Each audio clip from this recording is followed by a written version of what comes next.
Welcome to Ratna Andhra foods. ఇవాళ మన అరిసెలు ఈజీ ప్రాసెస్‌లో బిగినర్ ఫ్రెండ్లీగా ఎలా చేసుకోవాలో చెప్తాను. బిఫోర్ దట్ అందరికీ కార్తీక పౌర్ణమి శుభాకాంక్షలు. ఇవాళ శివాలయాలన్నీ చాలా హడావిడిగా ఉంటాయి కదా! మీరు పూజ ఎలా చేసుకున్నారో చెప్పండి. మేమైతే ఈ 365 ఒత్తులు వెలిగించుకొని మార్నింగ్ నుంచి ఉపవాసం ఉండి, ఈవినింగ్ దేవుడి దర్శనం చేసుకొని ఉపవాసం అయితే విరమించాము. సంవత్సరం అంతా శివారాధన చేయకపోయినా కానీ ఇవాళ ఈ 365 ఒత్తులు వెలిగిస్తే దాని ఫలితం దక్కుతది అంటారు. సో, ఏదైనా రీజన్స్ వల్ల మనం చేయలేము కదా సంవత్సరం అంతా. సో, మేము కూడా ఆ ప్రాసెస్సే ఫాలో అయ్యాము. ఇది మా ఊరు శివాలయం అండి. ఈరోజు ప్రతి శివాలయంలో జ్వాలా తోరణం అనే ప్రాసెస్ చేస్తారు. విచ్ మీన్స్ మనకి వింటర్ స్టార్ట్ అవుతోంది అని సింబాలిక్‌గా చెప్పడము. దాన్నే వెస్టర్న్ కంట్రీస్‌లో డే లైట్ సేవింగ్ అంటారు. కమింగ్ టు అరిసెల ప్రాసెస్‌కి వస్తే, ఒక కేజీ బియ్యాన్ని ఒక 1 డే ఫుల్‌గా నానబెట్టుకోండి. దానికి 3/4 కిలో బెల్లం నీడ్ ఉంటుంది. దాని తర్వాత ఒక హాఫ్ స్పూన్ శొంఠి, హాఫ్ స్పూన్ యాలకుల పొడి, ఒక స్పూన్ నెయ్యి లేకపోతే మంచి నూనె అండ్ పించ్ ఆఫ్ సాల్ట్. మనం ప్రతి డిష్‌లోనూ సాల్ట్ అనేది మస్ట్ కదా! అండ్ బియ్యము ఆరబెట్టుకోవాలి. వాష్ చేసుకొని నానబెట్టుకున్న తర్వాత అది ఇలా చేతికంటేలా ఉంటే సరిపోతుంది. దాన్ని మిల్లు పట్టించుకోవచ్చు, లేదంటే మిక్సీలో వేసుకోవచ్చు. శొంఠి మాకు వేరే దానికి కూడా అవసరం ఉంటుందని ఒక్కసారే గ్రైండ్ చేసి పెట్టుకున్నాం. మిల్లు నుంచి మాకు బియ్యం పిండి కూడా వచ్చేసింది. ప్యారలల్‌గా నేను బెల్లంని కరిగించి కొంచెం లిక్విడేట్ చేస్తున్నాను. దీనికి ఒక 20-50 ఎంఎల్ వాటర్ సరిపోతుంది. ఎందుకంటే బెల్లం నుంచే మనకి వాటర్ అనేది ఎక్స్‌ట్రాక్ట్ అవుతది. ఇది కొంచెం ఫిల్టర్ చేసుకునే వరకే, జస్ట్ మెల్ట్ అవుతే సరిపోతది.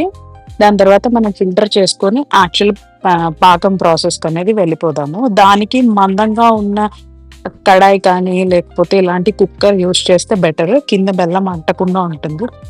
అలా పొంగొచ్చే టైంలోనే మనం యాలకుల పొడి, శొంఠి పొడి, కొంచెం ఉప్పు వేసుకోవాలి. ఇంకొక టిప్ ఏంటంటే, మనం నువ్వులు వేసుకుని చేసుకునే వాళ్ళు ఈ బెల్లంలోనే నువ్వులు యాడ్ చేసుకోండి. సో దట్ మనం ఆయిల్‌లో ఫ్రై చేసినప్పుడు ఆ నువ్వులనేది ఆయిల్‌లో స్ప్రెడ్ అవ్వకుండా ఆయిల్ క్లీన్‌గా ఉంటుంది. అండ్ బెల్లం పాకం కన్సిస్టెన్సీ వచ్చి మనం అది వాటర్‌లో వేసినప్పుడు ఇలాగా జెల్లీ లాగా ఫార్మ్ అవ్వాలి. ఇది చాలా టేస్టీగా ఉంటుంది. ఏ ఇంపోర్టెడ్ క్యాండీస్ పనిచేయవు దీని ముందు.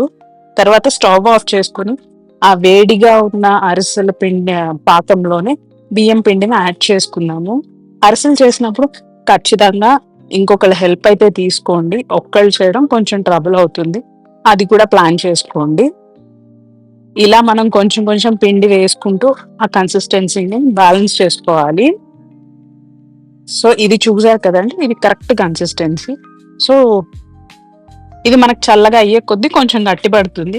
కానీ పైన టాప్ లేయర్ ఏంటంటే ఎండిపోయినట్టు అవ్వకుండా నెయ్యి కానీ, నువ్వుల నూనె కానీ వేసి ఇలా కోట్ చేయాలి. మేమైతే నువ్వుల నూనె వేసాము ఆ రోజు.